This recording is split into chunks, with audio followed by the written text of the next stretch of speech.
Selamat sore rekan-rekan mahasiswa ini walaupun belum ada orangnya ya. Saya langsung mulai saja.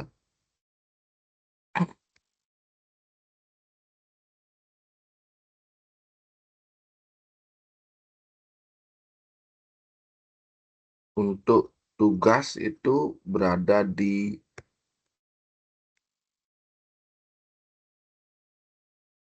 AB8 ya. Tugas 2. Tugas 2 ada di AB8, di mana tugas 2 ini sebenarnya hampir sama dengan tugas pertama. Tugas 2 ini cuman penambahan di struktur perulangan, yang lain sama.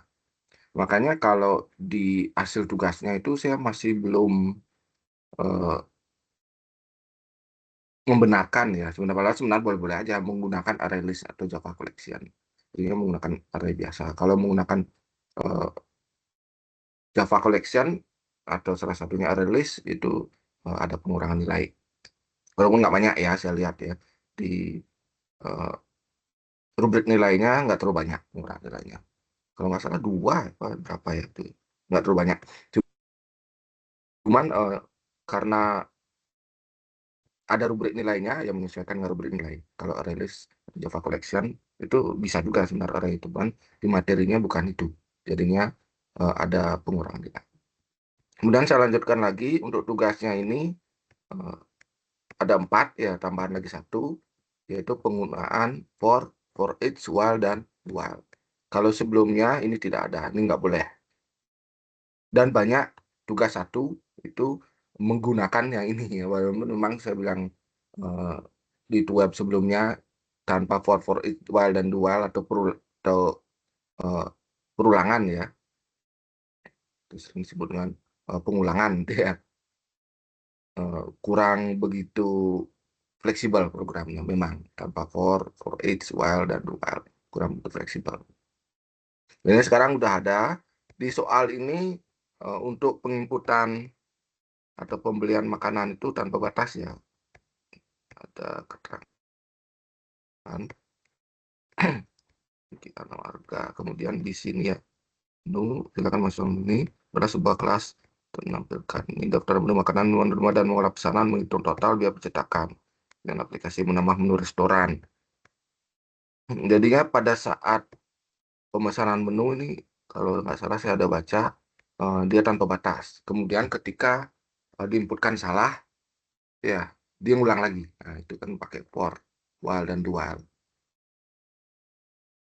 Sesuai dengan web minggu lalu, 2 minggu lalu ya, sesuai dengan web 2 minggu lalu, saya akan menjelaskan lanjutan. Terakhir itu if else, eh, if else with case nested if. Sesuai dengan minggu lalu yang ini, dan kita lanjutkan yang ini. Plus akan saya jelaskan juga di pertemuan-pertemuan berikutnya ya, walaupun di tugas itu belum sampai sana. Tapi kalau dilihat dari sininya udah kebuka sampai pertemuan 11 ya. Mungkin nanti saya akan jelaskan sampai pertemuan ke-10 ya. 11 itu kita, atau 11 mungkin ya enkapsulasi ya. Kalau sempat waktunya sampai 11, kalau enggak kita sampai pertemuan 10 aja. Saya akan jelaskan materinya itu ya. Kemudian balik lagi ke soal, ke mana soal. Balik lagi ke soal atau tugas 2. Ini saya tekankan lagi untuk pengumpulan tugas. Ya, untuk pengumpulan tugas itu selain video dikumpulkan juga programnya. Programnya itu jangan print screen atau screenshot yang benar-benar kecil banget ya, di Word-nya kecil banget. Ya. Maksud saya tuh di web 1 bilang boleh-boleh aja, maksud saya tuh copy bukan print screen ya. Copy paste ke ini ya. Kalau print screen, nah kalau misalkan kalian mau print screen-nya agak besar, agak ribet jadinya ya, agak besar biar terlihat. Karena codingnya kan banyak nih ya, tugas 2 ini jauh lebih banyak daripada tugas 1 codingnya. Kalau tugas 1 masih terbilang sedikit ya, kalau tugas 2 jauh lebih banyak, mungkin aja hampir 2 kali lipat ya codingnya ya. Makanya saran saya itu copy paste atau langsung aja .java-nya. Biar nggak ribet ya, langsung .java kirim ke saya. Untuk eh, jawabannya ya, biar saya gampang dalam penilaian. Kalau berupa video saja, soalnya ya saya perhatikan kalian menjelaskannya kurang begitu runtut, kurang begitu susun rapi dari atas ya. Maksud saya kan kalian jelasin dari coding atas, ini codingnya mana, diskon codingnya mana, itu ya, runtut dari atas, jadinya saya gampang nilai. Nah, karena kalian nggak seperti itu, jadinya bingung saya nih, codingnya sejauh mana, apakah udah benar atau enggak, ataukah diskon udah tercapai atau enggak, eh, promo gratis penawaran udah tercapai atau enggak, kemudian apakah kalau salah ketikannya itu udah pas gitu ya, salah ketikan kan ulang lagi ya, setelah ketikan ulang lagi apakah itu pas dan lain sebagainya. Itu saya nggak bisa ngecek kalau misalkan hanya berupa video, karena hasilnya itu eh, hasilnya itu kalian coba itu hanya misalkan, oh udah nih buktinya dapat diskon, udah selesai. Kalau nggak dapat diskon gimana? Kalau ketikannya salah gimana? Kalau ketikannya selesai atau apa gimana misalkan begitu. Itu belum dicoba semua. Jadinya eh, untuk tugas dua, kalau tugas satu kan saya nggak abaikan ya, sampaikan tugas satu ya. Kalau untuk khusus tugas dua ini dari mulai tugas dua ya, programnya itu dikumpul ya .java atau boleh copy paste itunya ke Word, bisa-bisa aja. Cuman lebih bagus lagi .java-nya biar gampang saya periksa. Kemudian, nah untuk penjelasan dari tugas ini, ya, kebanyakan itu bermain di eh, struktur keputusan, walaupun array juga ada ya sama kayak sebelumnya. Nah di sini eh, mainnya di struktur keputusan. Ya, saya sudah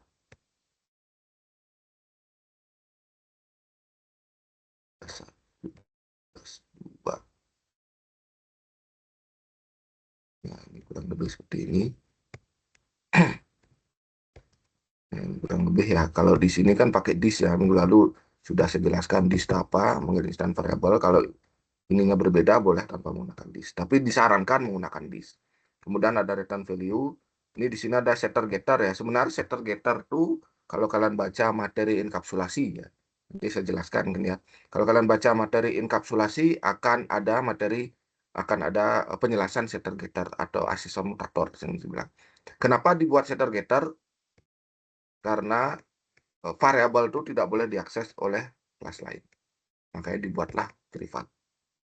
Variabel tidak boleh diakses di kelas lain.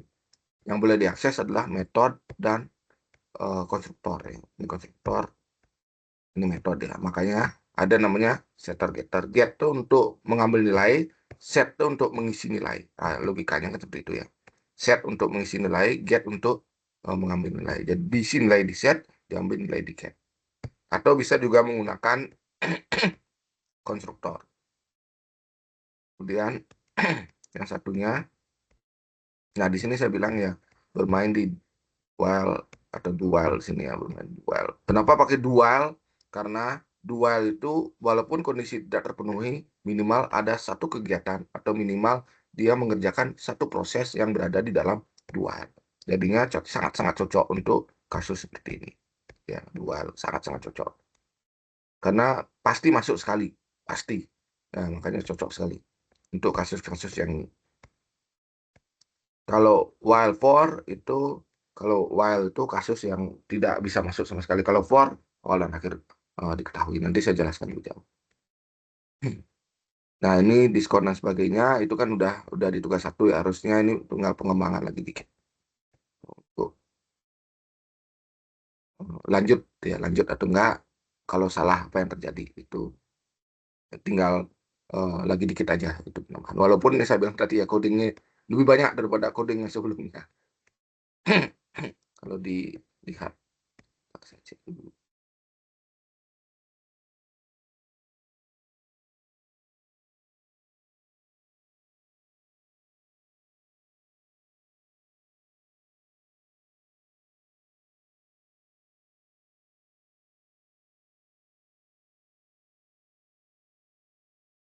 Ada yang masuk ya. Lanjut lagi. Nah, secara inti perbedaannya yang tadi saya bilang ya. Ini penambahan daripada while, ya. Penambahan daripada struktur perulangan atau pengulangan ya sering dibilang. Baru saya masuk ke materi, ya. Kita langsung masuk ke materi. Nanti kalau yang nonton video ini ya, rekan-rekan mahasiswa yang nonton video ini, kalau ada pertanyaan silakan tuangkan ya atau masukkan ke diskusi, karena diskusi sampai sekarang saya masih lihat kosong. Silakan tuangkan di sana. Kalau kalian tuangkan di sana, bisa jadi sore atau malamnya saya cek gitu ya. Saya setiap malam saya cek, saya lihat terakhir itu masih kosong gitu ya. Tugas saja ada cuma 3 orang ya yang saya lihat, sudah ngumpul 3 orang 4 orang tuh. Yang terakhir ya saya lihat ya sudah ngumpul tugasnya. Ya memang sampai 1 Desember ya untuk tugas 1 tugas 2 sampai 1 Desember. Silakan dikumpulkan ya, dikumpulkan kalau ada pertanyaan di diskusi. Balik lagi ke materi.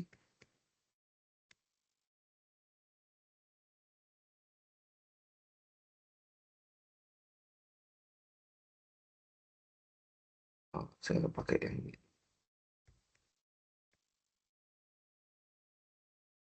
Nanti kalau UML baru saya pakai materi di buku ini.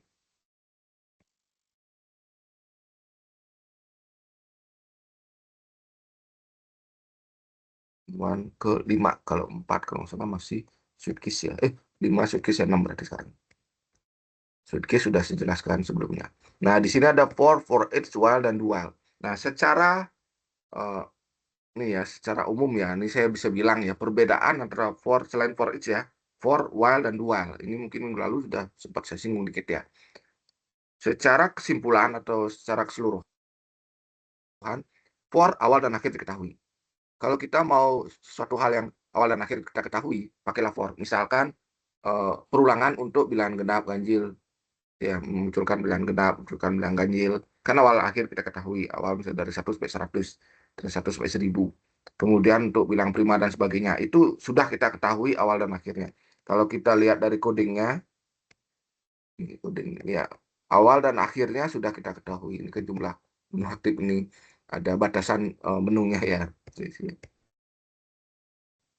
Nah, itu kita udah ketahui batas awal dan akhirnya. Makanya menggunakanlah for. Kalau for each ini kan untuk array ya, untuk array. Kemudian while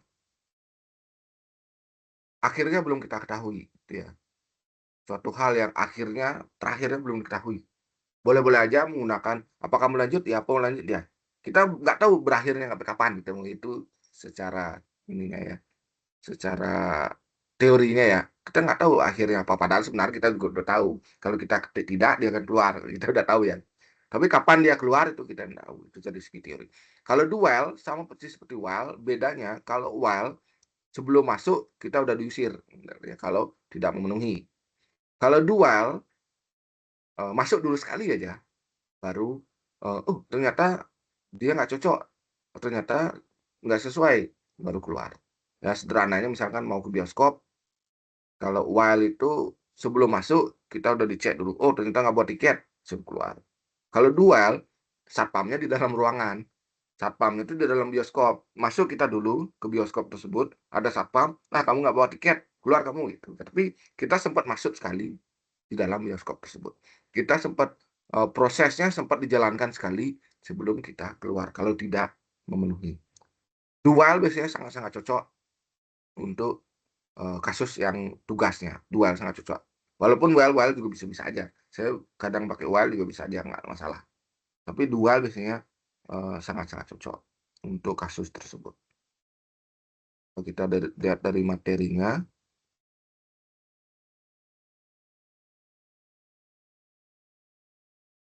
nah, materinya.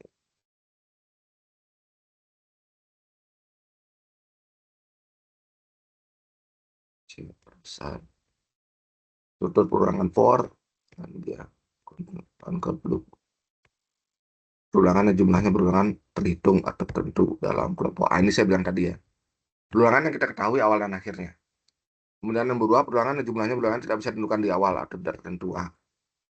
Kita nggak tahu berakhirnya kapan. Saya bilang tadi persis banget dengan di buku, cuman agak sedikit berbeda bahasa aja, tapi intinya sama. For each kita ketahui kapan mulai dan berakhir. While do while kita nggak tahu kapan berakhirnya. Awalnya kita tahu, tapi akhirnya kita nggak tahu. Lanjut lagi. Nah, struktur for karena sudah ngumpul tugas, harusnya sih udah paham ya. Harusnya udah paham struktur yang di sini. Ada start, mulainya, kondisian, lebih kecil, lebih besar, atau sama dengan atau apa, increment, menaik atau menurun, kan biasa. Start adalah kondisi pada saat awal berulangan. Nah, itu kan dimulai. Kemudian, sebenarnya ini dimulai, berakhirnya di kondisian sebenarnya. Harus dipenuhi agar perulangan berjalan. Hati-hati dengan for ya, kadang-kala kalau kita salah, for itu bisa jadi perulangannya tanpa henti. Hati-hati. Perulangan tanpa henti ya bisa jadi program kita nggak sesuai dengan apa yang kita inginkan gitu ya. Kalau di sini di coding saya sempat for sederhana, nah, perulangan dengan for. Nah ini contohnya persis seperti format ini, startnya 1. Tipe data bisa ditaruh di sini, bisa ditaruh di global ya, tapi biasanya sih ditaruh di dalam for-nya, jadi lokal dia. Kondisian i lebih kecil sama dengan 5, titik koma, hingga diakhiri dengan titik koma setiap interupsi ini, titik koma, kecuali yang terakhir ya. I plus plus. Di sini jangan ditaruh titik koma ya. Kalau ditaruh titik koma akan error ya. Di sini juga jangan taruh titik koma. Ya. Nah, di sini agak rancu nih. Jangan taruh titik koma. I sama dengan 1, I lebih kecil sama dengan 5, I plus plus. Kemudian muncul naik. Nah, dia akan berulangan dari 1 sampai 5. Gitu ya. Kalau kita jalankan, makanya disebut struktur perulangan ya, karena dia akan berulang. Coding kita, kasus-kasus kebanyakan itu for atau while to do while ya, perulangan itu banyak sekali diterapkan. Nah, ini 1 sampai 5 ya. 1 sampai 5. Banyak sekali diterapkan. Misalkan kita buat program akademik, program akademik atau program kasir dan sebagainya ya. Biasanya sih memunculkan data barang, for pakai biasanya dari database, memunculkan nilai, menampilkan nilai ya. Nah, itu pakai for biasanya untuk menampilkannya. Makanya saya bilang tanpa for, while dan while ya, tanpa perulangan ya kurang fleksibel jadi program. Nah, ini untuk for dimulai, berakhir sebenarnya ya, kemudian increment ada decrement, yang menaik itu menurun. Nah, ini contoh for ini kan tadi udah sama aja ya sebenarnya. Kemudian, nah struktur for each ini untuk array. For each itu untuk array. Biar memudahkan kita dalam hal memunculkan nilai. Tapi kalau misalkan tidak menggunakan for each, sebenarnya bisa-bisa aja. Bisa-bisa aja tanpa menggunakan for each ya. Sempat buat kalau masalah.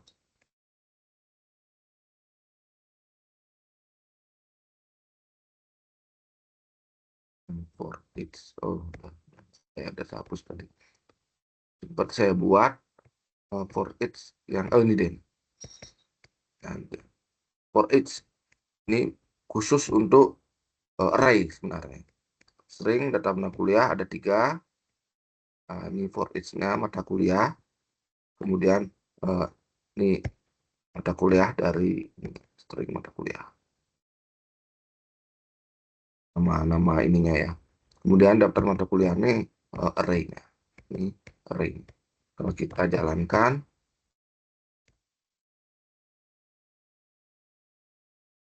nah seperti ini.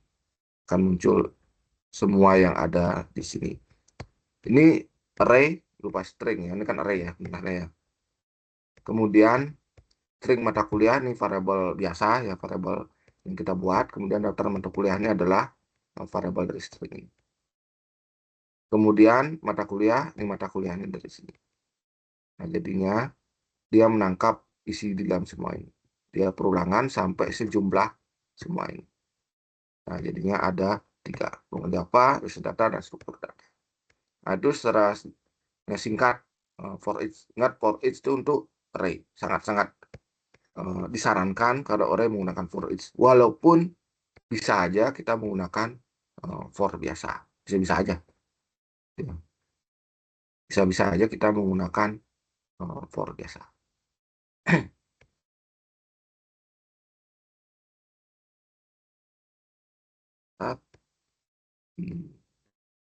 Materi lagi ya. Nah, ini dia. Lalu di sini for each x, integer x ini di sini ya. Angka-angkanya yang di array. Ya, dia array. Kalau for biasa bisa for biasa. Beberapa kali merubah for biasa bisa-bisa aja. Cuman lebih disarankan menggunakan for each. Berikutnya, nah kemudian baru while. Kalau while tadi saya bilang awalnya kita ketahui, berakhirnya kita belum tahu. Nah, ini contohnya i sama 1 awalnya, berakhirnya sebenarnya bisa-bisa aja kita tahu di sini ya. Tapi setelah teori berakhirnya belum pasti dibilangnya. Kalau saya coding saya ini, while, nah ini dia while.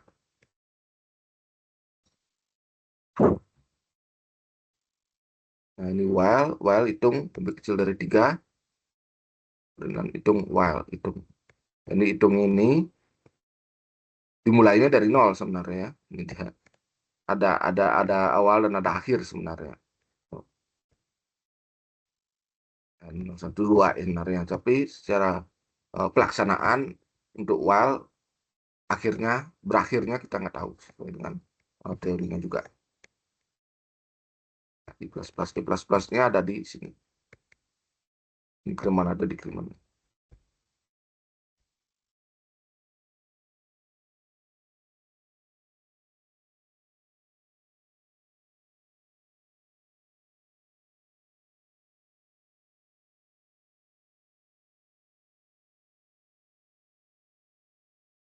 Kemudian kita lanjut yang terakhir adalah dual. Nah, tadi dual itu masuk sekali.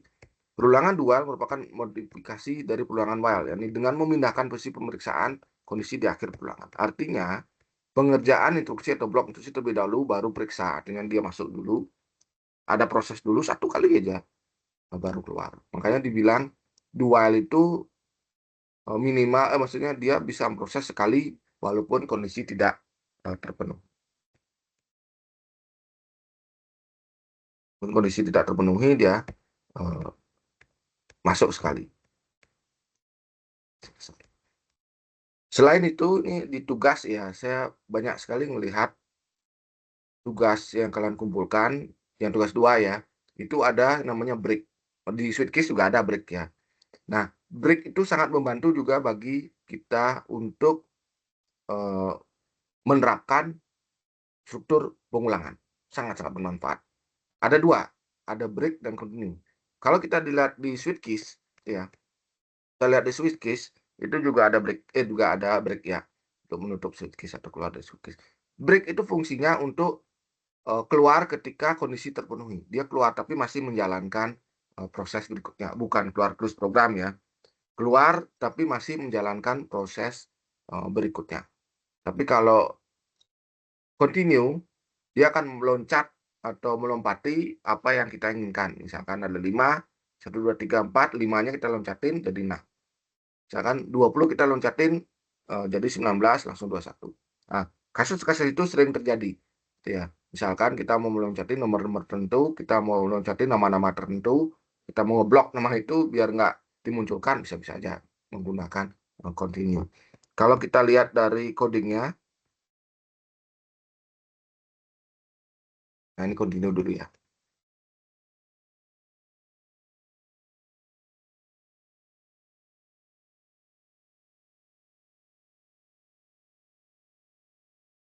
codingnya. Ini ada continue skip angka 5. Berarti kalau misalkan isi skip angka 5, berarti angka 5 tidak akan dimunculkan di dalam perulangan tersebut. Kan part 6 langsung. Nah, itu continue. Meloncati atau melompati atau menghilangkan angka yang kita inginkan atau apapun yang kita inginkan kita hilangkan dengan continue. Beda dengan break. Kalau break itu keluar. Break itu keluar ketika menemui nomor tersebut. Walaupun dia sampai 10, kalau misalkan ketemu angka 5, ya, habis itu dia akan keluar. Ya, ketemu angka 5, habis itu keluar. Bisa 5, dia break. Ingat, break itu bukan keluar dari program, tapi hanya keluar dari for saja. Misalkan kita di sini ya.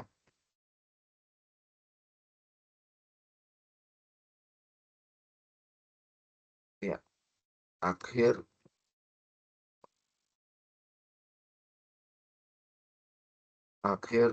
dari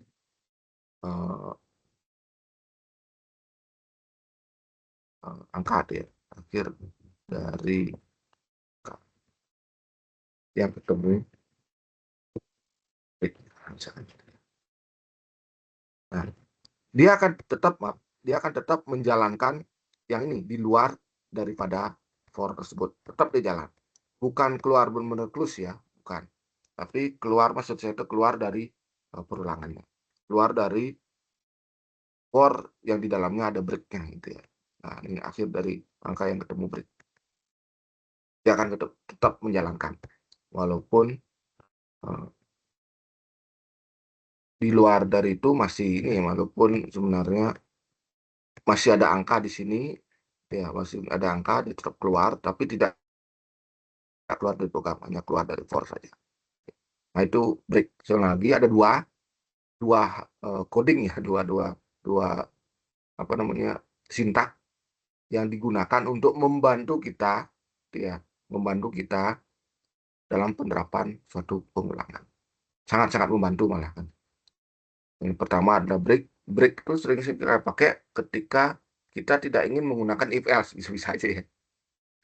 Bukan if else. Kita sering menggunakan ketika benar-benar if else, misalkan jalankan ini for di break udah selesai, ya usah else lagi di bawahnya langsung coding gitu. Ya bisa aja seperti itu. Nah, ini contohnya seperti ini ya. Di coding ini tugas 2 break di sini.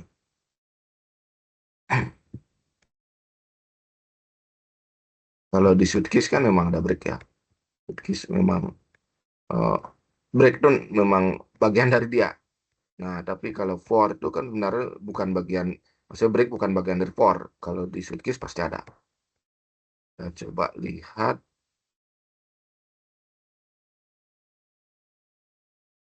For yang di dual nih ya, di dual.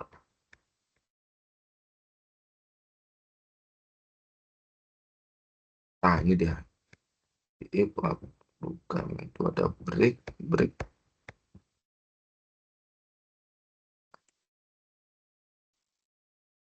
Nah, ini dia. While ada break. Ini while yang kena ya. Ini saya sering pakai biar nggak ada else ya. Kalau nggak di sini, kita isi else di sini. Biar nggak ada else-nya. Ya. Walaupun break ini sebenarnya ada di while ya, tapi itu kan penerapan di dalam while-nya.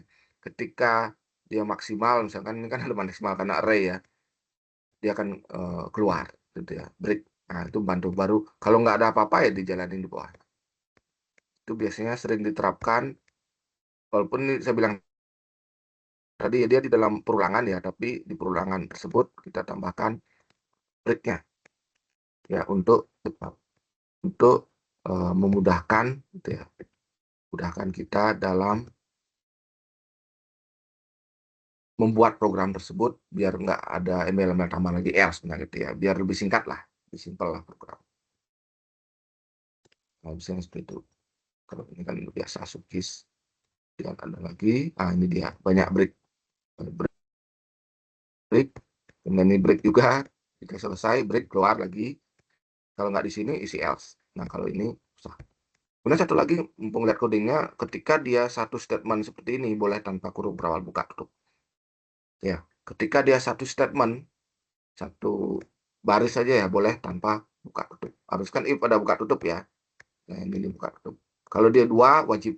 Kalau satu boleh nggak ada kurung berawal buka tutup. Nah, itu teorinya ya, itu aturannya. Dan lanjut lagi, tadi continue sama break, ulang lagi continue untuk loncat, tapi masih dalam perulangan. Kalau break itu dia keluar dari perulangan, khusus untuk perulangan aja. Perulangan berikutnya kalau ada, dia tetap menjalankan berikutnya. Penerapannya yang break ini paling sering saya pakai, yang tadi saya bilang, ketika mau di dalam perulangan ada if, ada kondisinya. Kalau tidak seperti ini, ya jalanin di bawahnya. Lebih simpel, nggak usah if, else, terus di dalamnya ada kurung lagi. Nggak usah seperti itu. Dan ya, ibaratkan seperti menghemat coding. Nah, itu tadi struktur perulangan, di mana di tugas 2, ya, di tugas 2 itu sangat berperan penting. Tugas 1 nggak boleh ada perulangannya atau pengulangan, di tugas 2 itu sangat berperan penting. Untuk uh, suatu kondisi yang misalkan ada salah ketik, sebelum 34 ternyata kita ketik 5, ngulang lagi. Ngulang lagi, isi lagi, isi lagi, isi lagi, gitu ya. Kalau kita lihat di sini,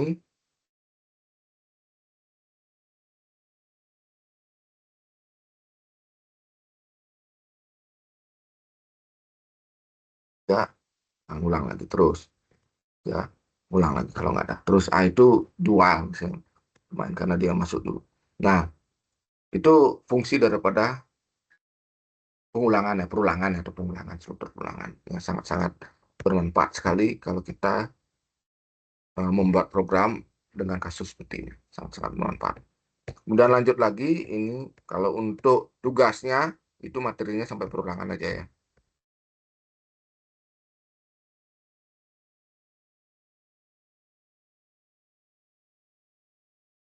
Tugasnya, materinya sampai perulangan saja. Tapi tetap saja saya akan menjelaskan sampai pertemuan ke-10 atau 11. Ya, tadi untuk perulangan itu ada di 6 ya, sekarang 7. Nah, kita masuk ke UML. UML di sini menggunakan Star UML sebulan ya. Ada batasan waktu sebulan. Dulu saya punya Star UML yang ada ininya, lisensi ya. Cuman sudah entah di mana dia lisensinya. Karena dulu saya punya Star UML tuh saya sangat sangat senang menggunakan Star UML kalau kalau ngerjain UML. Kalau sekarang saya menggunakan Visual Paradise ya. Kalau sekarang ya, yang online, yang web. Kalau yang desktop itu tetap aja ada lisensi. Kalau web dia free. Sekarang saya menggunakan itu untuk membuat perancangan sistem. Star UML itu ya ada lisensinya sebulan.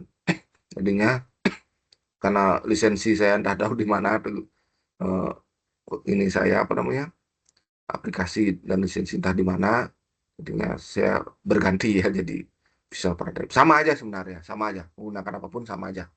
Yang penting intinya memahami diagram-diagram yang ada di UML tersebut. Kalau tugas akhir itu apalagi berhubungan dengan sistem, ya, berhubungan dengan aplikasi itu wajib itu ada UML. Baik itu sebenarnya sih eh, perancangannya ada bisa dengan DFD ya, bisa dengan UML. Tapi disarankan menggunakan UML, ya disarankan. Walaupun di coding kita masih atau belum ada videonya, bisa jadi menggunakan ini. Tapi kalau menggunakan DFD juga bisa. UML, RD bisa di bawahnya ya. Ada DFD, ada RD di bawah. Lanjutannya ya. Kita materialisasi.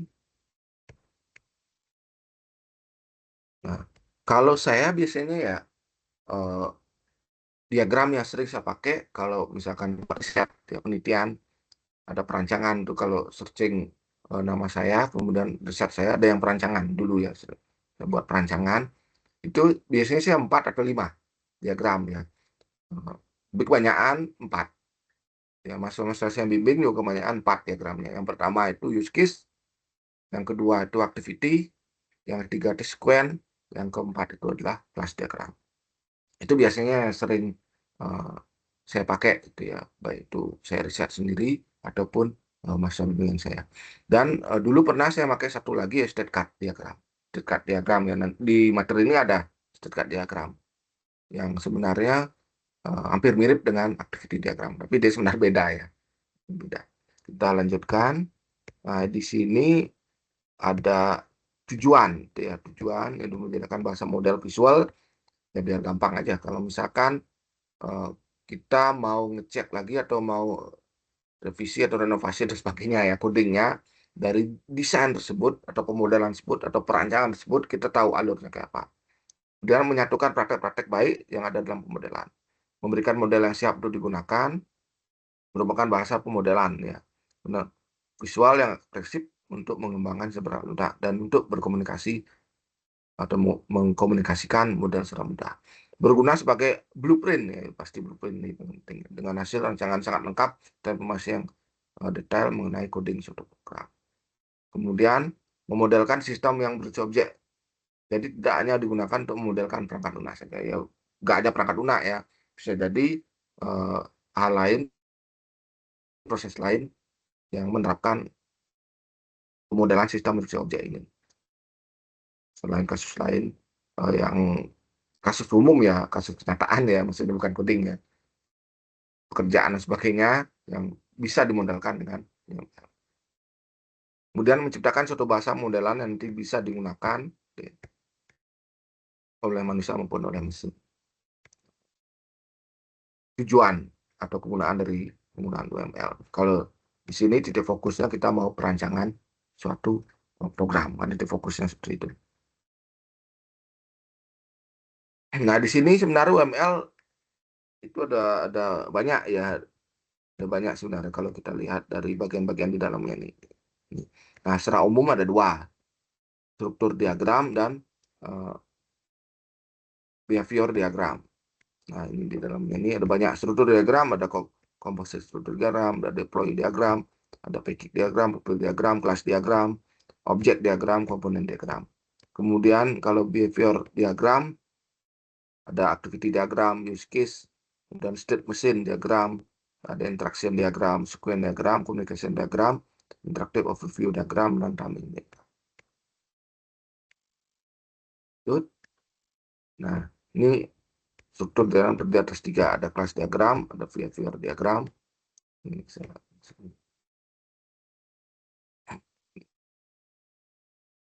kalau kita ya masing-masing gitu ya. Kelas diagram itu terdiri dari kelas interface, association, dan collaboration. Behavior diagram terdiri dari use case diagram, sequence diagram, collaboration diagram, state card diagram. Ini saya bilang tadi. Nah, activity diagram. Yang sering saya pakai tadi saya bilang use case, activity, sequence, dan kelas diagram. Use case itu mirip seperti ini ya, mirip seperti flowchart sebenarnya. Nah, yang pertama kelas diagram. Kelas diagram menggambarkan struktur dan deskripsi kelas, package, dan objek, beserta hubungan satu sama lain seperti konten pewarisan, association, dan lain sebagainya. Nah, di dalam kelas diagram itu ada nama, atribut, metode. Sebenarnya mirip kayak kita buat kelas ya. Kalau kita buat kelas, itu pasti ada nama kelas. Pasti ada atribut, pasti ada metode. Nama kelasnya, misalkan kelas perkuliahan, atau kelas mahasiswa, atau kelas dosen. Atribut itu ada variabelnya, misalkan kelas dosen ada nama, alamat, gitu ya. Kelas perkuliahan itu ada nama mata kuliah dan sebagainya, misalkan ya, dan sebagainya. Dan metode itu metode maksudnya ya. Dalam kelas mahasiswa misalnya metode bergerak, berjalan, dan sebagainya. Perkuliahan misalnya kelas perkuliahan itu metodenya misalkan metode pengambilan mata kuliah atau apa ya, gitu ya. Atau pembelajaran misalkan gitu. Nah, itu. Kemudian di dalam kelas diagram itu ada namanya modifier bilangnya. Saya bilangnya modifier atau paling gampang bilangnya akses. Ya, paling sangat gampang bilangnya akses. Ntar saya lihat dulu.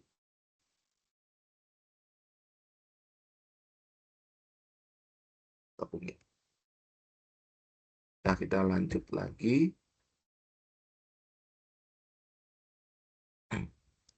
Ada privat, protected, ada public. Nah, tiga modifier atau akses. di dalam kelas diagram. Ya, sebenarnya di pembuatan kelas juga terlihat ini. Privat itu biasanya penerapannya untuk enkapsulasi ya, privat ya. Nggak boleh diakses oleh kelas lain. Penerapan enkapsulasi. Protected pewarisan ya. Kemudian publik yang untuk semua.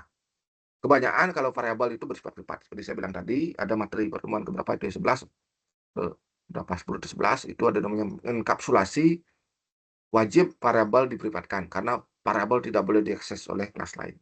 Yang boleh diakses adalah konstruktor dan metode. Jadinya hal tersebut membuat ada namanya asesor dan mutator atau sering disebut dengan setter dan getter. Ya. Dan berikutnya ini kelas diagram, ini contohnya. Nah, di sini ada user, ada buku, user anggapnya meminjam buku itu ya. Kemudian ini ada warisan, ya warisan ini ada mungkin pegawai ya, ini mahasiswa. Ini pewarisan, simbol pewarisan, NIM dan nama. Sama buku ada pinjam. Lanjut lagi. Nah, di sini ada use case diagram.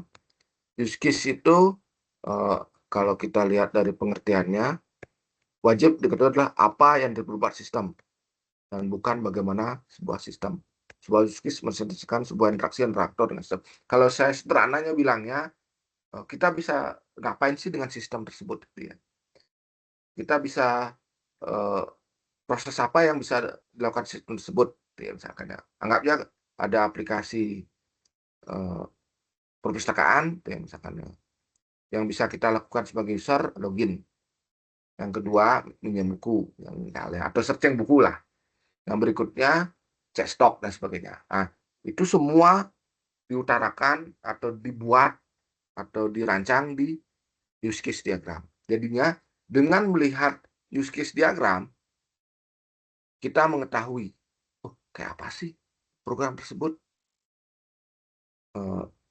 Dengan seperti apa program tersebut, kita bisa tahu dari use case diagram. Nanti ada use case skenario sebenarnya. Nah, kalau dari contoh ini, anggapnya online shopping. Nah, di dalam use case itu ada dua sebenarnya lagi tambahan, walaupun ada yang lain, ada pewarisan dan sebagainya, transaksi dan sebagainya ya. Tapi secara umum, di dalam use case itu biasanya ada dua yang sebagai pelengkap ya, biasanya ya. Yang pertama itu include, yang kedua tuh extend. Nah, di sini ada include. Include itu misalkan make purchase, pembayaran, harus view. Kalau nggak view gimana cara kita ini harus view, harus mencari gitu ya. Use case ini berhubungan dengan sisi lain dan wajib ada itu. Wajib ada. Misalkan pembayaran ya harus check out. Ya, check out nggak bisa pembayaran itu. Itu wajib ada seperti itu. Beda dengan extend. Kalau extend tersebut nggak ada itu juga nggak masalah. Ya, misalkan pada saat pembayaran ada diskon. Nah, belum tentu ada diskon kan ya. Kalau nggak ada, kita nggak ambil diskon ya nggak masalah. Kita nggak view item, gimana cara kita beli, gitu ya. Kalau extend tuh anggapnya suatu tambahan ya, pelengkap. Kalau nggak kita ambil ya nggak masalah. Kalau nggak kita pakai ya nggak masalah. Nah, itu extend.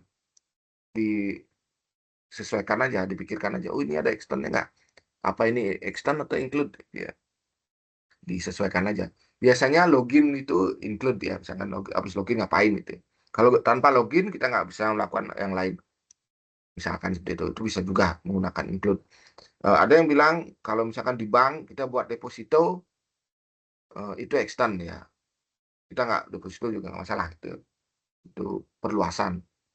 Yang paling pas untuk contoh adalah diskon salah satunya. Kalau kita ngambil diskon juga nggak masalah. Gitu. Nggak masalah. Kalau kita ngambil diskon ya bagus lagi gitu. Nah itu untuk include dan extend. Ini saya sudah lihat client register, ada credit card payment service, ada PT provider, ada authentication, ada PayPal ya. Nah, ini semua adalah bagian daripada si aplikasi tersebut, tapi bukan aktor ya, bukan aktor gitu ya. Bisa juga dia sebagai aktor. Aktor itu bukan hanya orang, aktor itu bisa jadi aplikasi lain itu yang bisa jadi. Tapi orang itu pasti aktor. Orang itu pasti dia aktor. Berapa user yang menggunakan aplikasi ini itu aktor semua. Kalau misalkan perpustakaan saya tadi, berarti ada aktor eh, si mahasiswa, dosen, kemudian ada pegawai perpustakaan. Itu pasti aktor, pasti. Karena dia menggunakan sistem. Kecuali mahasiswa sama sekali nggak ngeklik sistem. Mahasiswa nggak ada di aktor tersebut. Ya. Mahasiswa tidak ada di aktor tersebut karena dia bukan pengguna sistem. Dan lagi satu, use case itu kata kerja ya, view item, klik tombol, klik menu, view ini view data misalnya dia. Itu kata kerja ya. Use case itu kata kerja. Itu perlu diingat. Lagi, ini berikutnya ada squen. Nah, di dalam squen itu ada 3. Ada boundary, ada control, ada entity. Ya, ada boundary, ada control, ada entity. Tapi ada tools yang tidak bentuknya seperti ini. Tapi bentuknya dia kotak. Tapi tetap aja ada boundary, control, entity ya. Tetap ada tulisan seperti itu. Ada yang bentuknya kotak-kotak itu ya. Kotak-kotak kalau kita lihat StarWML ya. Udah lama nggak menggunakan StarWML. Tadi pagi saya install. Tapi saya pakai Visual Paradise ya sekarang. Nah, misalkan kita buat use case diagram. Use case diagram.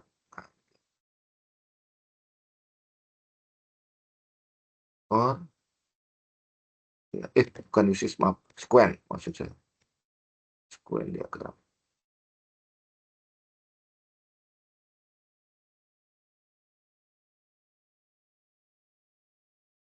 Squen diagram.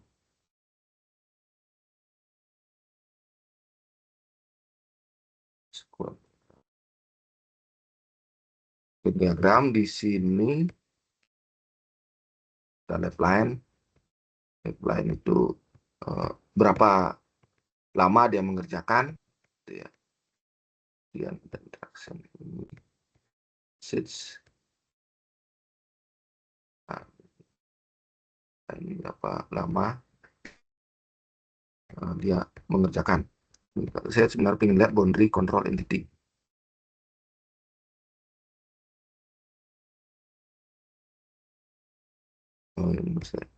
Kali di Visual Paradise itu dia terlihat ya kalau kita buka coba ya. Semoga ini ya. Semoga nggak login lagi, saya lupa ini password. Password. Semoga udah langsung bisa Visual Paradise.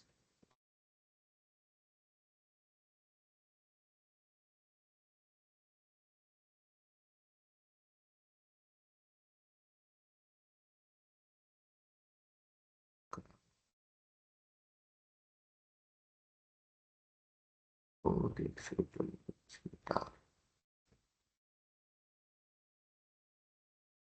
Squen diagram.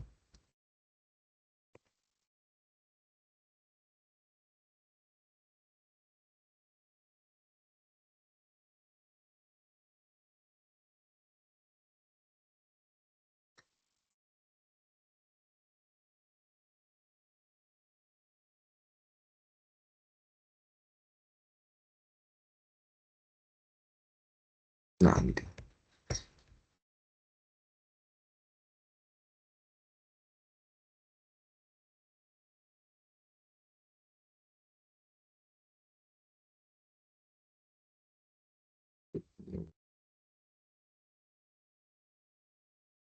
Squen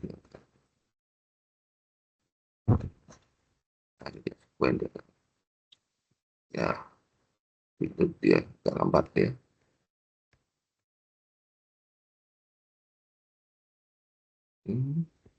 Squen diagram.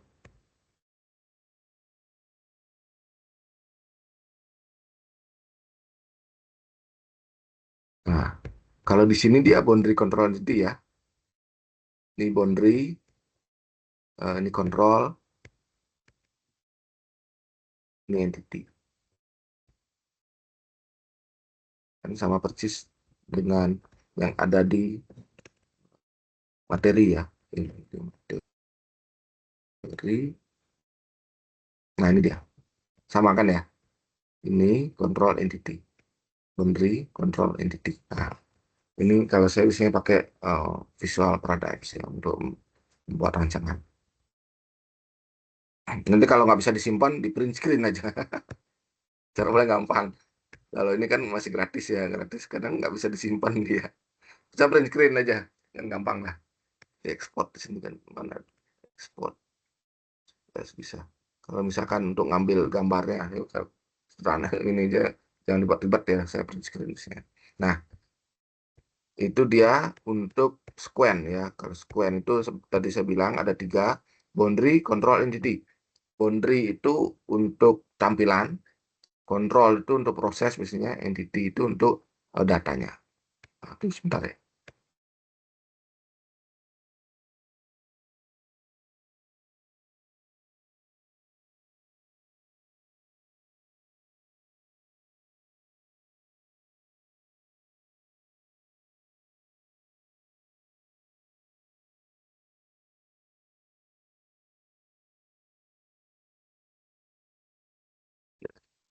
Balik lagi. Nah, tadi boundary, control, entity. Boundary itu tampilan, login system. Control itu prosesnya. Entity itu biasanya database atau tabel ya. Nah, di sini user, customer, login ke boundary. Boundary tampilan. Ya, tadi saya bilang. Kemudian setelah login, masih bukan setelah login, pada saat proses login ada validasi ke security manager. Nah, ini prosesnya. Kemudian cek ke sini, usernya ada nggak? Nah, user ada, dia lakukan validasi. Baru Resul. Sebenarnya sampai sini aja udah cukup. Makanya di sini nggak ada namanya. Sampai sini udah cukup, sampai boundary. Biasanya kalau ada yang bilang berawal dari user, berakhir di boundary. Nah ini nggak masalah sih tambahan ini ya. Tapi nggak di tulisan kayak ini. Resul sampai sini aja. Ah, ini tambahan aja. Yang nggak di tulisan. Nah itu ya untuk squen diagram. Squen diagram udah masuk ke coding. Kalau Star UML ini udah lama saya nggak pakai ya. Dia berupa kotak-kotak seperti ini ya. Bisa bisa diganti kalau dulu saya lupa sih. Bisa diganti di sini. Kalau sekarang saya menggunakan visual paradigm. Ada control entity. Nanti ada lifetime-nya ya. Kalau mau diri sendiri, saya taruh di sini ya. Dengan diri sendiri ya, sama kayak kalau kita lihat di materinya. Nah, ini diri sendiri. Nah, di sini ada lifetime ya. Ada ini kotak. Taruh ML bisa. Dulu saya sering pakai, sangat sering pakai. Bisa. Diganti juga pakai itu bisa. Ini karena udah lama saya nggak pakai Star ML. Kemudian lanjut lagi untuk materi.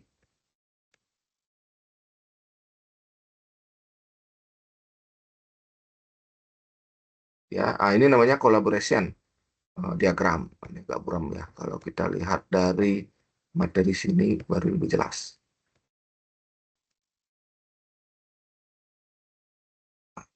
Jelas di atas sini.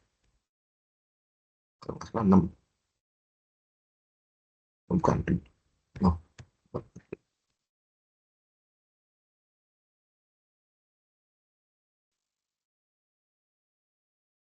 oh benar 6. Nah, kalau sudah jalan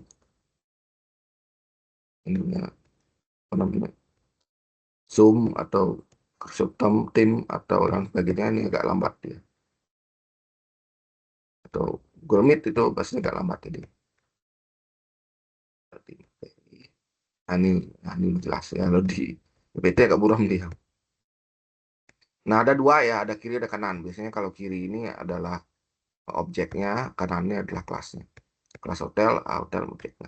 Di sini ada 1.1, titik kedua. Nah, ini pelaksanaan kegiatan pertama ya, atau proses pertama.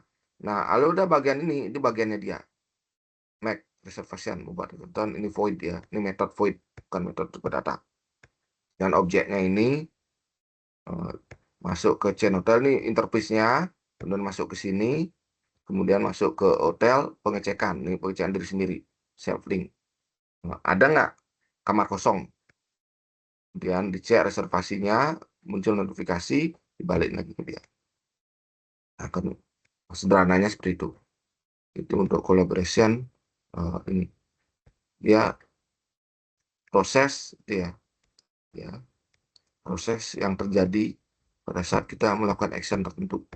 Kalau kita dari pengertiannya menggambarkan interaksi antara objek seperti itu kan, tapi lebih menekankan pada peran masing-masing objek dan bukan pada waktu penyampaian. Kalau square kan waktu ya. Kalau di yang saya bilang tadi, sel paradigm ini ada waktunya nih, ada waktu seperti ini.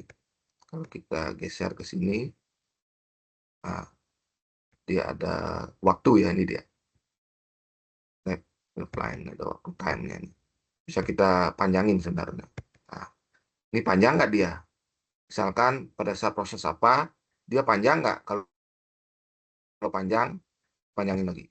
Nah, ini nggak sembarangan ya. Oh, berarti ini lebih panjang daripada ini prosesnya misalnya. Nah, kita geser ke sini.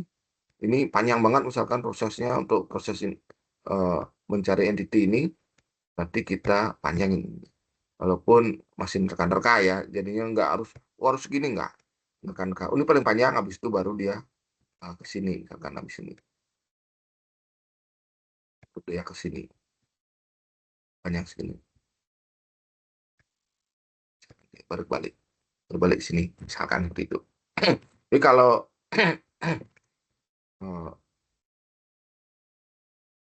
ini kalau ini dia.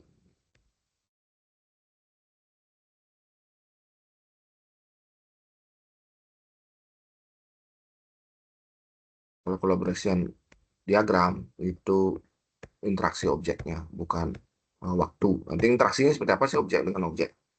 Kemudian berikutnya ada state card, tadi saya bilang ya. State card ini sebenarnya mirip kayak activity. Tapi biasanya state card dalam satu jalur deh sampai selesai. Misalkan login, login, tolak, login, dan sebagainya.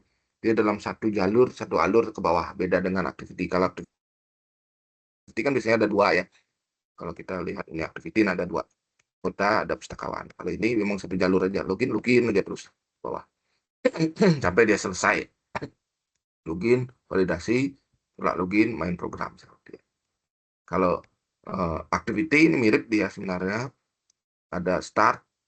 Ini sama kayak Squen ya, berawal dari user, berakhir di sistem. Kalau yang Squen itu berawal dari user, berakhir di boundary. Boundary kan masuk sistem. Ini sistem kan semua ini ya.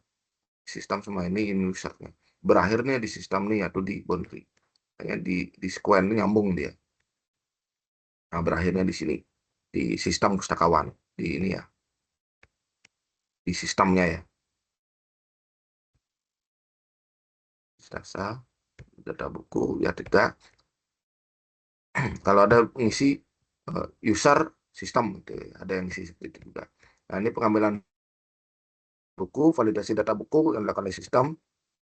Ya tidak, ini namanya decision ya, decision ya, dan tidak akan itu biasa. Lalu flowchart juga ada. Nah, di sini.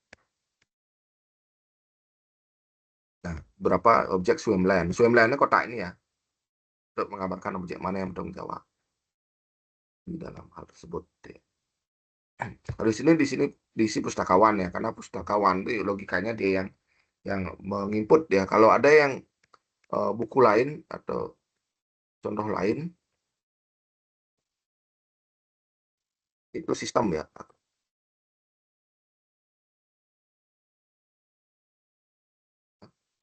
dalam sistem gitu ya, ada yang sistem itu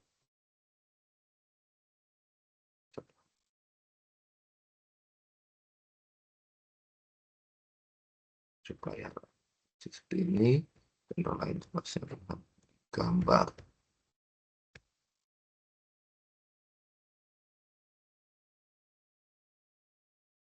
Nah, ada yang isi seperti ini juga. Administrator sistem, ada yang isi seperti itu. Streamline. Boleh-boleh aja. Boleh-boleh aja, sah-sah aja.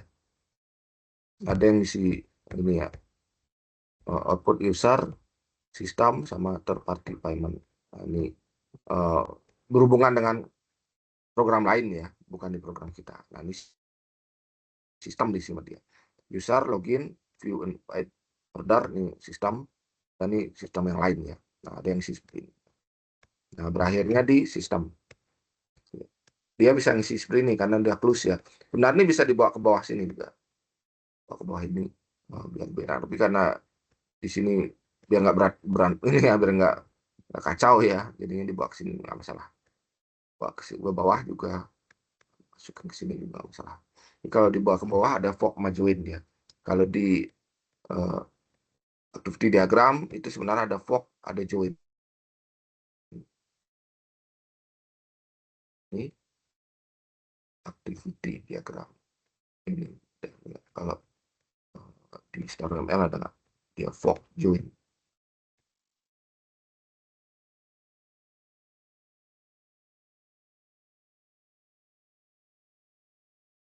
Activity diagram.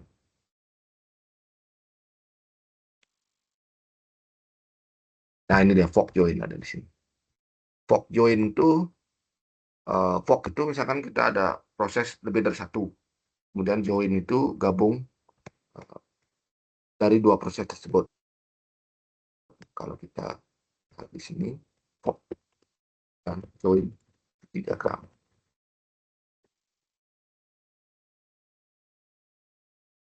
Join ya. Nah, ini fork, ini join dia. Fork. So book list ini ada banyak komponen. Kemudian selesai dia join. Nah, ini fork sama join. Ya. Fork dan join di uh, activity diagram.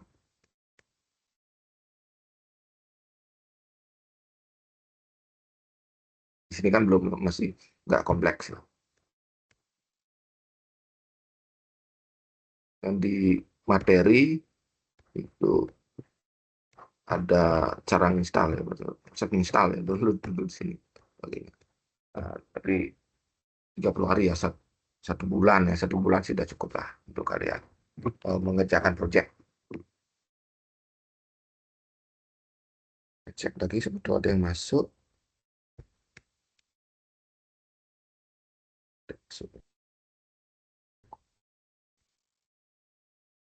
Lanjut lagi.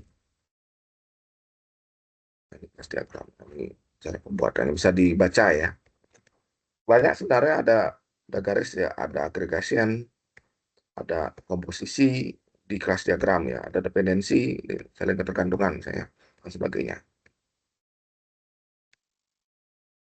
Ini add ya. Kalau di saya dia adanya di sebelah kanan. Mungkin bisa dipindah ke sini ya nggak masalah.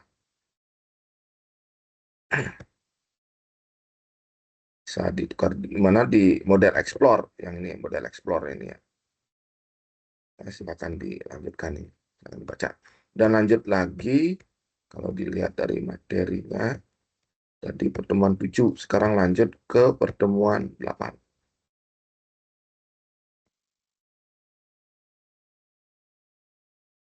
Nah, 8 masih UML ya. 8 ini kalau nggak salah use case untuk activity dan sebagainya ya.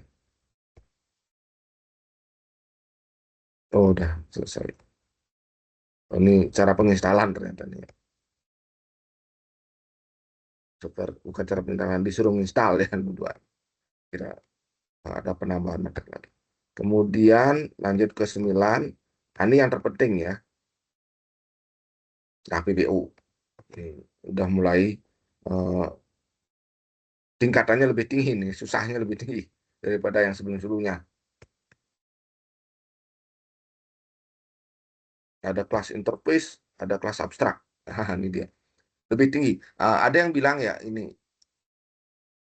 Java itu tidak bisa multi inheritance. Java tidak boleh memiliki lebih dari satu induk. C++ bisa. C++ bisa memiliki lebih dari satu induk. Tapi kita butuh lebih dari satu induk. Nah, itu kadang-kala eh, ada yang bilang seperti itu. Maka dibuatlah yang namanya interface. Nah, ini interface ini. Pemanggilan interface dengan implement.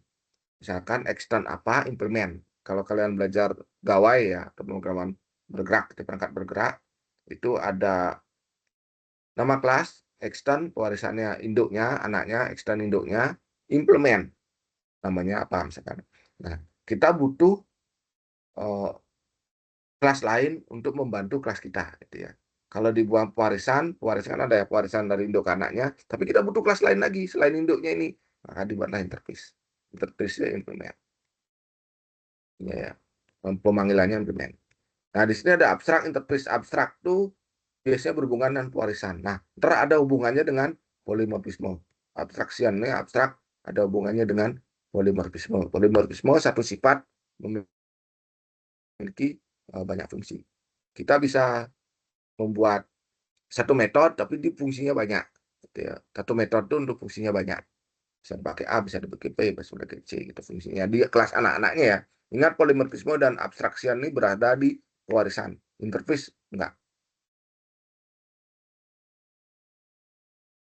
Abstraksi adalah suatu cara untuk melihat suatu objek dalam bentuk yang sederhana. Abstraksiannya sangat mirip dengan interface, cuman bedanya tadi saya bilangnya. Kalau abstraksiannya ada di pewarisan. Penyederhanaan tersebut dilakukan dengan menyembunyikan detail informasi dari objek sehingga hanya sisi fungsionalitas saja yang ditampilkan. Dengan kata lain, user akan menerima informasi mengenai apa yang berangkat. Misalkan ketika Anda mengirim email, Anda tidak akan mengetahui proses kompleks yang ada di dalamnya. Proses tersebut ya, dalam server ya yang tahu.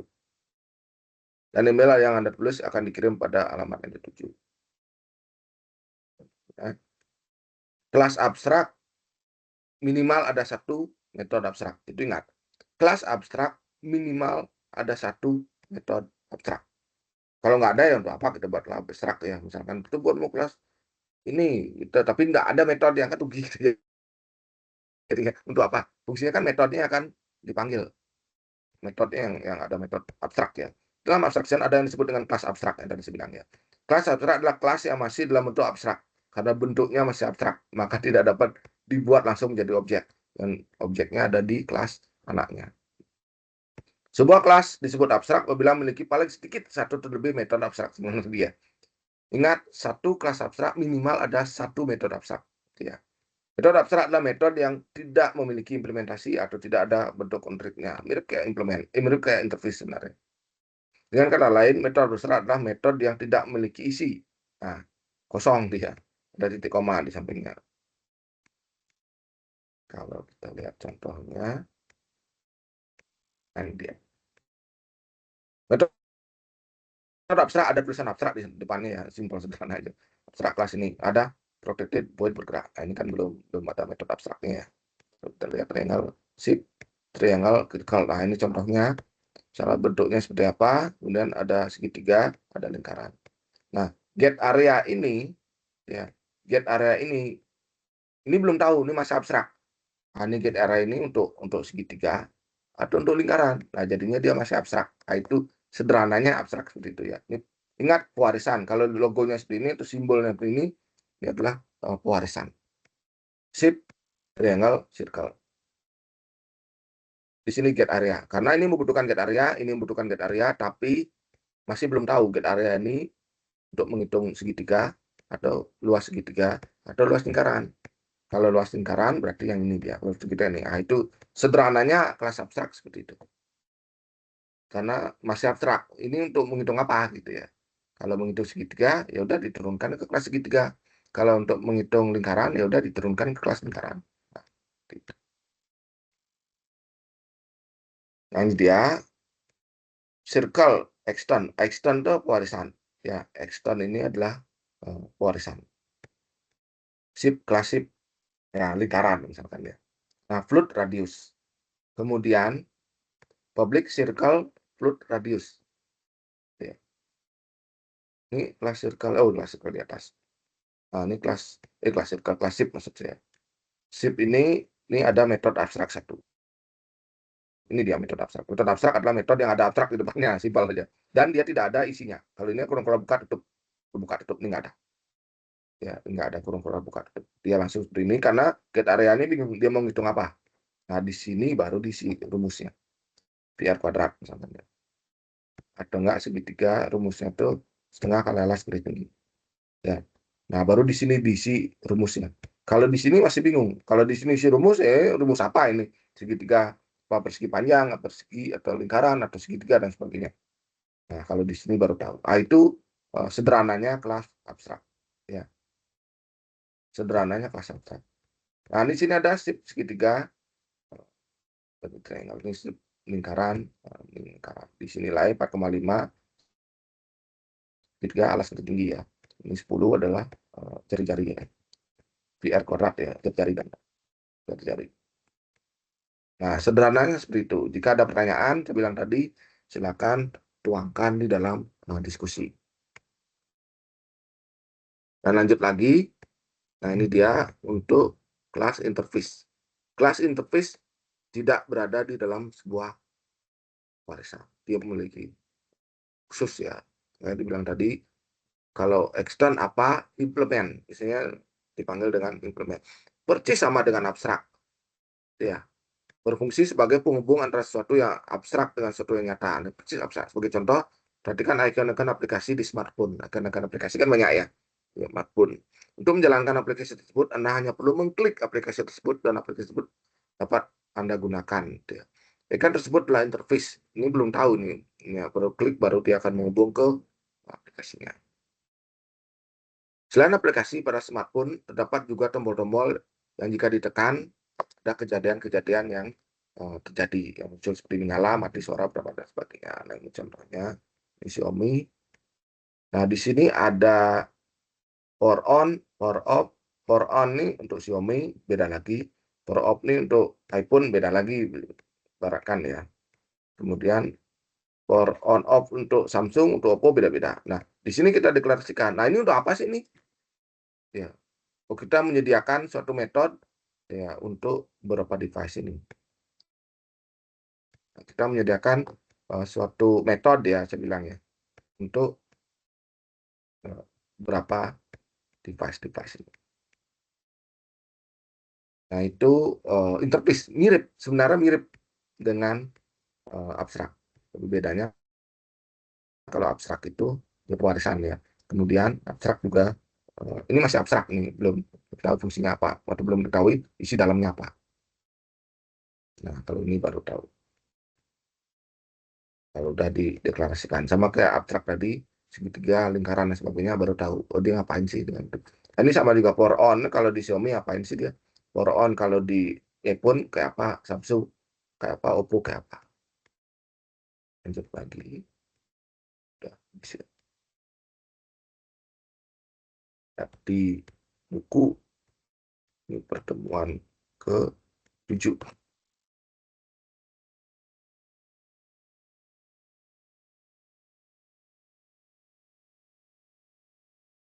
Saja. Siapa tahu ada yang gabung. Nah, belum ada yang gabung. Salah.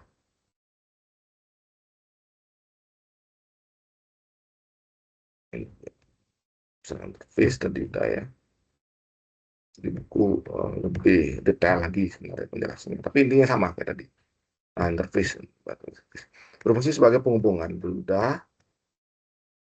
Nah, ini dia. Interface pun maksimal nih. Tapi ini void for on. Di sini uh, tidak ada abstrak tulisannya. Tidak ada interface juga. Yang ada adalah interface di sini. Public interface. Kelasnya diganti dengan interface ya. Kalau tadi public abstrak kelas ini. Kalau sekarang tanpa ada kelas interface pun. Kemudian for on. Void sama persis kayak tadi. Kalau kita lihat kelas abstraknya tadi. Nah, ini dia sama abstrak float area. Dia nggak ada kurung awal, nggak ada isi dalamnya. Tapi bedanya dia ada abstrak, ada kelas. Abstrak di kelas interface dia sama. Nggak ada isi di dalamnya juga. Isi, ini dia nggak ada isi dalamnya juga. Cuman kalau ini udah ada kelasnya, kemudian interface langsung. Void sama persis kayak tadi. Kemudian di phone user ini baru diisi. Itu ini seperti apa? Seperti apa? Kalau kita masuk ke Xiaomi, kan phone ini yang tadi ya. Ini seperti apa? Wait for on ini ngapain dia? Info menyala, true dan sebagainya. Itu isinya apa di dalamnya. Dan yang tadi extend, yang sekarang implement. Kalau kita lihat di pewarisan, kalau abstrak kan pewarisan ya, dia extend.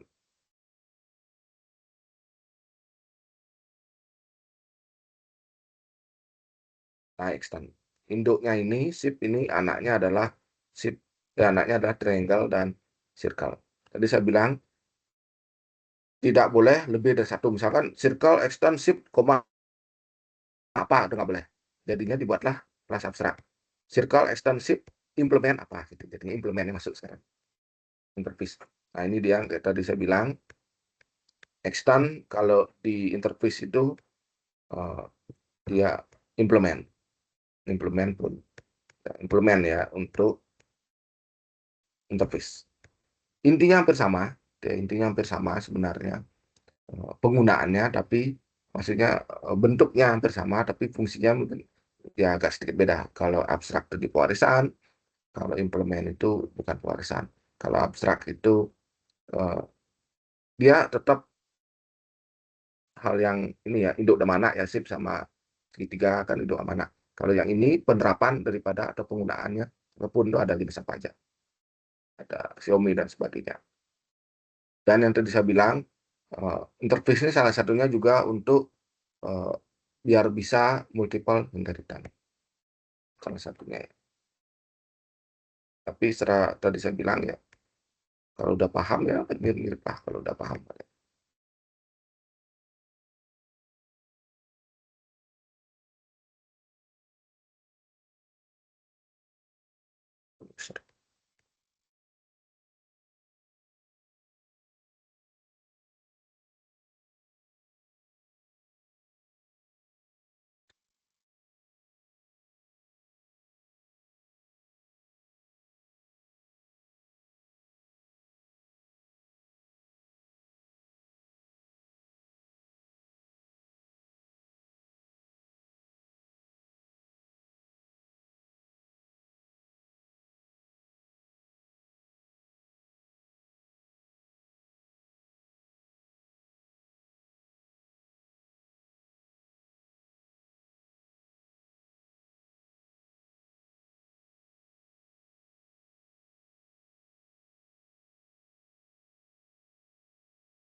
Lanjut lagi.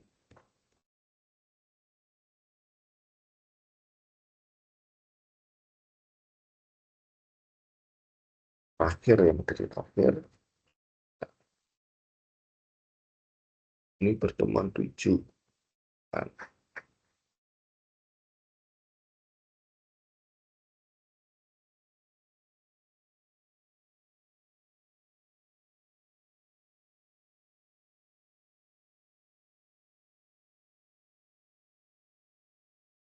Nah ini sebenarnya hampir ini ya, hampir mirip judulnya. Kan, eh, masuk ke topik lain, tapi tetap masih PBO. Subjek 2 ya, tetap sama ini. Nah di sini ada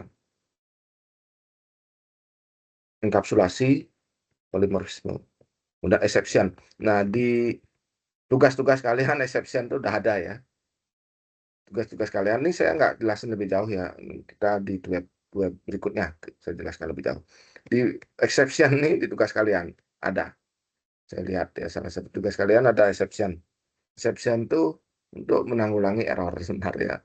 Kalian udah gunakan tapi materinya sekarang. Error exception itu banyak. Salah satunya kalau kita lihat di coding ini ada try catch ya.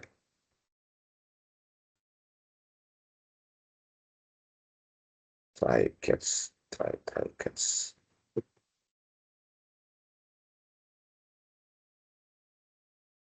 Masih jam ini.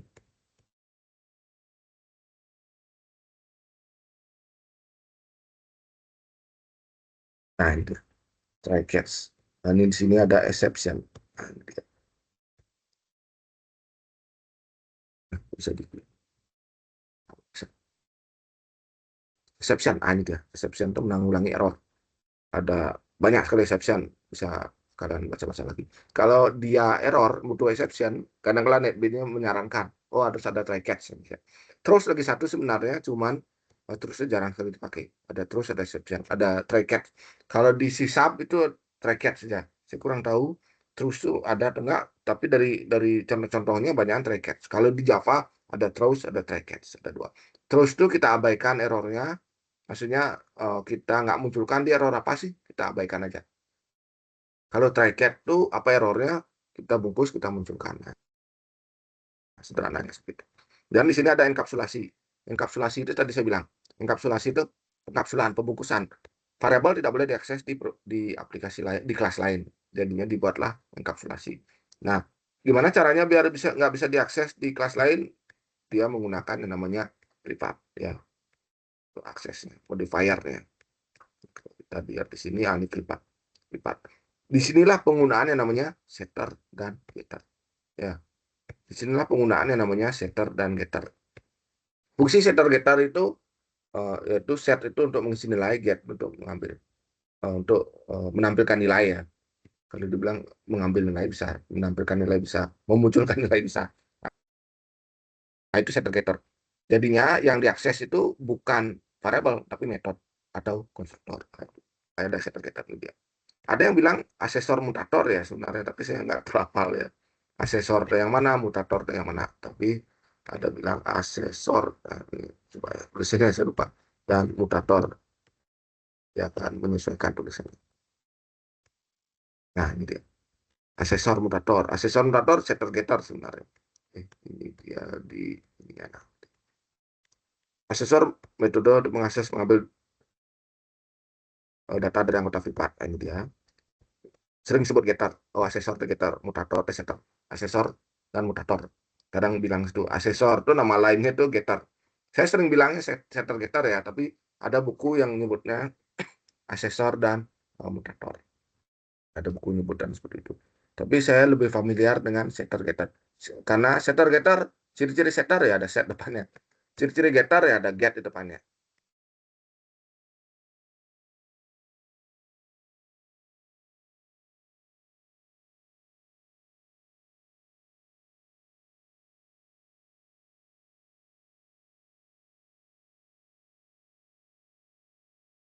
Nah, ciri-ciri setter, nah itu ada set di depannya.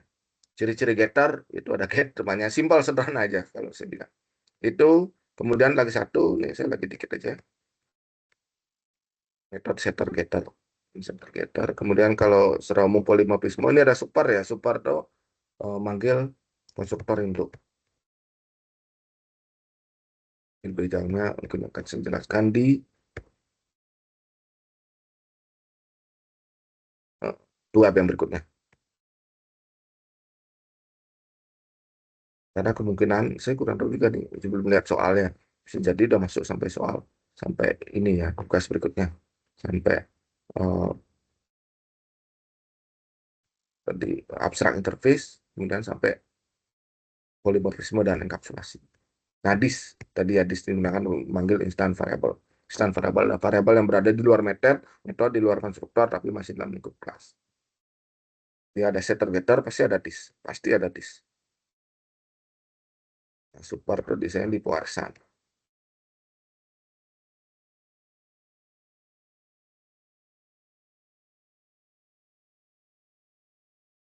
Super. Nah, ini kan extend ya, pewarisan ya. Di sini ada super. Super bisa manggil metode ya. Super so mesek manggil ini dia metode. Konstruktor atau metode biasa.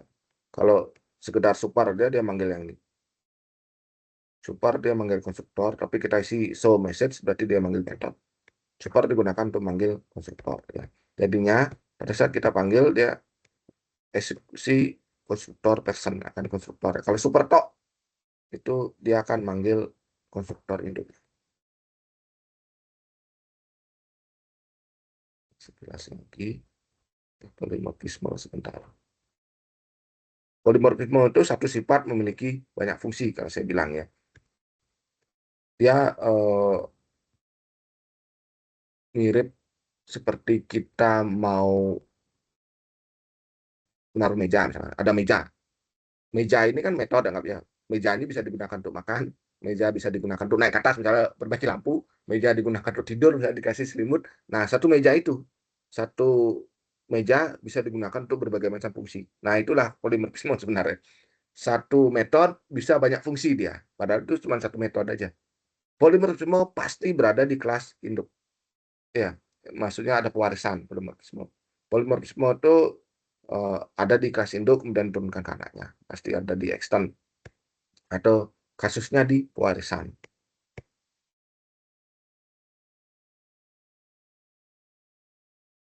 Ya, benar semua ada dua, ada overloading, ada overreading. Nah, lagi satu, kalau dia diibaratkan overloading, overreading bisa jadi satu kelas, bisa jadi nggak di pewarisan ya, tapi kebanyakan kasus polimorfisme itu di pewarisan. Ya.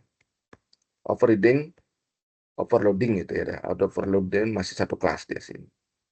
Yang bilang seperti itu. Kalau uh, saya sendiri biasanya polimorfisme itu berada di dalam suatu pewarisan. Tapi kalau dia overreading, overreading itu uh, metode yang sama, yang membedakan itu adalah jumlah parameter atau tipe data di parameter tadi ya. Kalau overreading, kalau overloading, maaf. Ini overloading. Metode yang harus berubah domain list aturan ini. Kalau saya bilang overloading itu metode yang sama, yang membedakan adalah jumlah parameter atau variabel. Kalau overreading metode yang sama yang membedakan adalah isinya. Nah, nanti di sebenarnya tadi di pertemuan ke ada dua ke berikutnya ini saya jelaskan lebih jauh.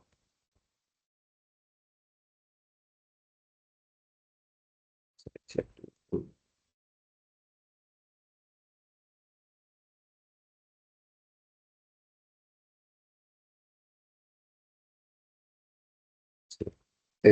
Tugas. Mungkin belum muncul di kali 1 Desember juga sama ya. Mesti. Nah, ini dia benar saya. Udah masuk enkapsulasi polimorfisme, operasi file, udah masuk semua. Dan array string masuk dia, keputusan dan sebagainya.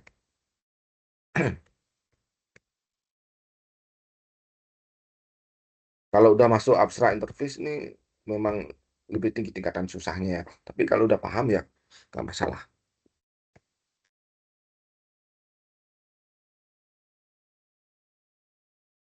Ya, sekian web dari saya, sekian materinya karena sebenarnya materi untuk tugas itu saya lihat tugas kan 8. Nah, kalau kita hitung dari tugasnya ini sebenarnya sampai ke for each. Cuman saya panjangkan karena dalam materi sampai pertemuan ke tadi 10 ya. 11 itu nanti saya buatkan tadi saya bilang. Dua, dua berikutnya ya, 23 berarti kan sebenarnya ya. Dua berikutnya kita bahas tentang lebih jauh. Tapi sebenarnya kalau udah paham ya nggak susah.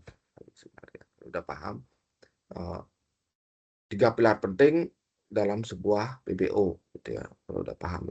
Yang pertama ada polimorfisme, yang kedua pewarisan, yang ketiga adalah enkapsulasi. Ya, itu yang paling penting sebenarnya kalau kita belajar PBO. Pewarisan, polimorfisme, enkapsulasi. Nah, polimorfisme itu sebenarnya berada di dalam pewarisan. Tapi ada yang nyebut tadi saya bilang ya, kalau di uh, overloading itu ya overloading itu metode lebih dari satu yang membedakanlah isi parameter, jumlah parameter atau tipe data dalam parameter.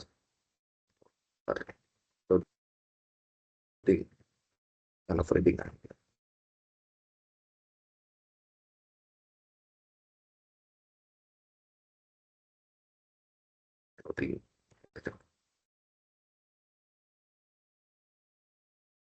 Nah, ini dia. Nah, ini overreading. Nah, panggil aku. Ini ada panggil aku. Untuk yang membedakan adalah isinya. Ya, kalau ya, ini panggil aku, ini panggil aku. Yang membedakan adalah isinya. Ini overreading ya. Overreading. Kalau overloading, yang membedakan adalah jumlah parameter atau tipe data di dalam parameter tersebut. Ada contohnya.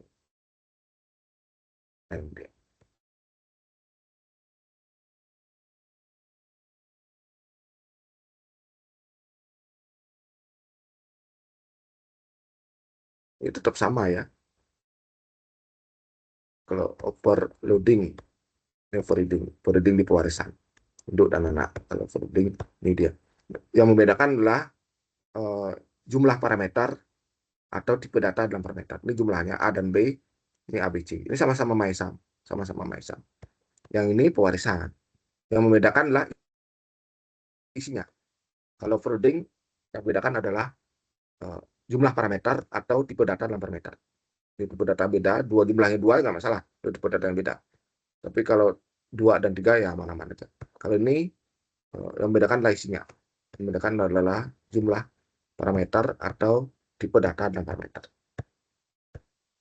Ini kan yang jumlah parameter ya. Tipe data bisa jadi ini intelligent double-double, dia nggak akan error. Kalau ini pewarisan ya, kalau extant ya. Ini MySum. Yang membedakan adalah isinya.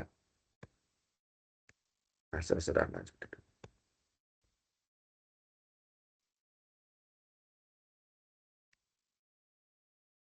Ya, terima kasih ini bagi yang nonton video ini.